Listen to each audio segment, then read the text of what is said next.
നായികയുടെ കല്യാണം കഴിഞ്ഞിട്ട് 2 വർഷമായിട്ടും കുട്ടികളൊന്നും ഇല്ലാത്തതിനാൽ അവളുടെ ഹസ്ബൻഡ് ഡിവോഴ്സ് വേണമെന്ന് ആവശ്യപ്പെടുകയാണ്. അങ്ങനെ കോർട്ടിൽ കേസും ഫയൽ ചെയ്യുന്നു.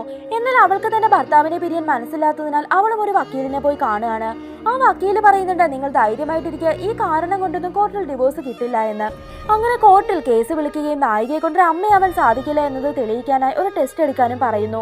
പക്ഷേ ടെസ്റ്റിന്റെ റിസൾട്ട് വരുമ്പോൾ നായികയ്ക്ക് ഒരു കുഴപ്പവും കാണില്ല, അവളുടെ ഭർത്താവിനായിരിക്കും കുഴപ്പം. ഇത് കാണുന്ന അവളുടെ വക്കീല് പറയുന്നുണ്ട്, നിങ്ങളോടൊരു സ്നേഹവും ഇല്ലാത്ത അയാൾക്ക് ഡിവോഴ്സ് കൊടുത്തൂടെ എന്ന്. എന്നാൽ അവൾക്ക് അറിഞ്ഞുകൊണ്ട് പറയും, താൻ തന്റെ ഹസ്ബൻഡിനെ ഒത്തിരി സ്നേഹിക്കുന്നുണ്ട്, അത് മാത്രമല്ല ഡിവോഴ്സ് കിട്ടിയാൽ തനിക്ക് പോകാൻ വേറൊരു ഇടവുമില്ല എന്ന്. അങ്ങനെ വീണ്ടും കേസ് കോടതിയിലെത്തുകയും എതിർഭാഗം വക്കീൽ നായികയ്ക്ക് ഒന്നിലധികം അഫെയർ ഉണ്ട് എന്നൊക്കെ തന്നെ പറയുകയാണ്. എന്നാൽ ഇതൊന്നും കേട്ടോണ്ട് നിൽക്കാൻ നായികയ്ക്ക് സാധിക്കാത്തതിനാൽ അവൾ ഡിവോഴ്സ് കൊടുത്തിട്ട് അവിടെ നിന്നും പോകുന്നു. അങ്ങനെ ഇപ്പോൾ കുറച്ച് ദിവസങ്ങൾക്ക് ശേഷം ആ വക്കീൽ അവളെ പ്രപ്പോസ് ചെയ്യുകയും അവളും അതിന് ഓക്കെ പറഞ്ഞ് രണ്ടുപേരും കൂടി ലൈഫ് എൻജോയ് ചെയ്യാനും തുടങ്ങും. എന്നാൽ അവളുടെ എക്സ് ഹസ്ബൻഡ്